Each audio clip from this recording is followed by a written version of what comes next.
មេរៀនទី52មេមួនដែលកើតអំណាចមានមេមួនមួយបណ្ដាគោរពចំណែងនៅ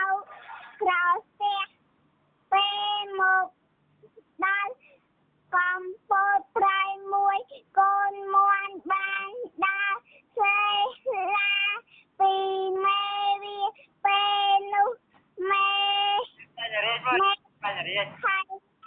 ព្រោះខ្លាចកូនមានគ្រោះថ្នាក់វារត់សេឡាស្រែកហៅកូនឲ្យមកចិត្តក្រោយពេលកូនមកជុំគ្នាមេមួនបាន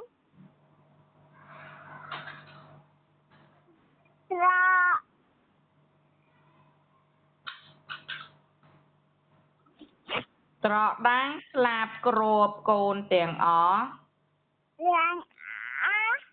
មេមួនបាននិយាយប្រដៅកូនគុំឲ្យដើររកចំណីឆ្ងាយពីខ្លួនខ្លាច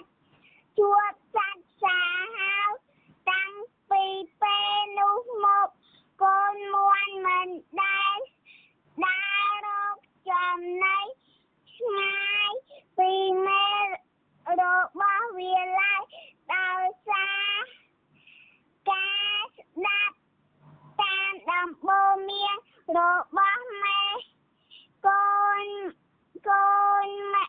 កូនមួនទាំងអស់រស់នៅជាមួយមេវាប្រកបដោយភាពសុខ